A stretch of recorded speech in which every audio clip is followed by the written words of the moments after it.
Hi, this is Lee Ellis with another installment of Leading with Honor Coaching. You know, I've been hearing the terms lead by example, leaders go first. Those are powerful words. We kind of take them for granted. But think about leading by example. Example. Do you know what your example is? Do you know yourself? Do you know what others are seeing? Those are big questions. And really, I've been working in this area for more than 20 years. Because knowing yourself is the essential first step of developing and growing as a leader.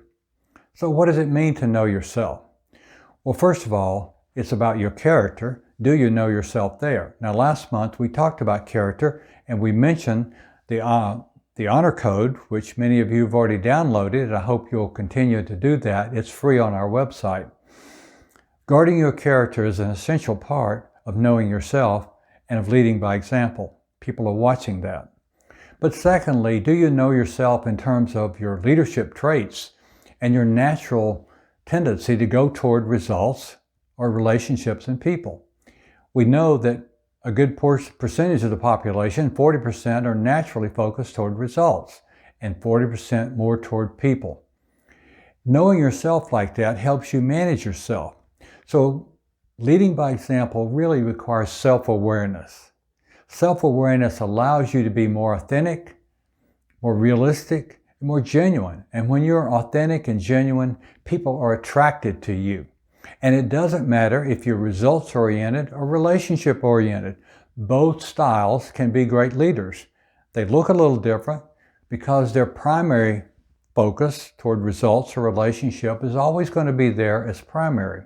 But when they understand themselves and they know how to manage around themselves by bringing people who are the opposite from them in that way, the yin and the yang, so to speak, they have someone there that can carry them through areas where they may struggle. It's very important. But they still have to work on some of those struggles themselves. You don't reinvent yourself. You're still being authentic to being yourself. But you know where you're strong, you know where you need to work weak, but you also know where you might likely to get in trouble. When you do that, and you can be authentic and be vulnerable and honest about that, it is so powerful. In the POW camps, we saw that with our leaders. They were very straightforward. They suffered the most, but when they suffered and went through hard times, they always came back and told us what happened. They told us of the shame they had for having given in to the enemy. Even though they stayed in the battle, they bounced back. We all had shame when we were tortured and finally gave in to give them something, but we didn't give them what they want. We wanted to avoid that.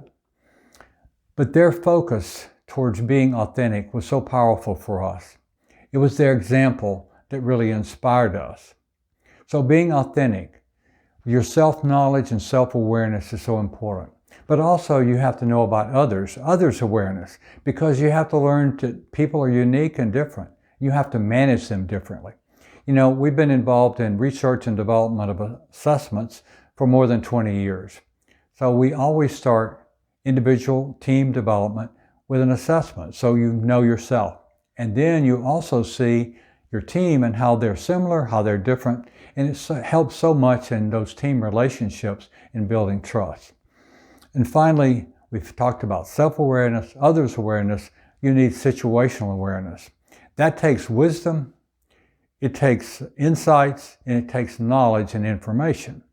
So if you're a true leader who's authentic, you know that you have to work to get that information. You can't just always assume that your gut instinct is enough. It's very important, but you need a lot of information about the situation that you're working in. That situational awareness is critical. So there it is today. Know yourself so that you can lead by example and be the example that inspires others. And when you do, you'll have no problem getting the good people on your team and keeping your great performers. Until next month, take care. God bless.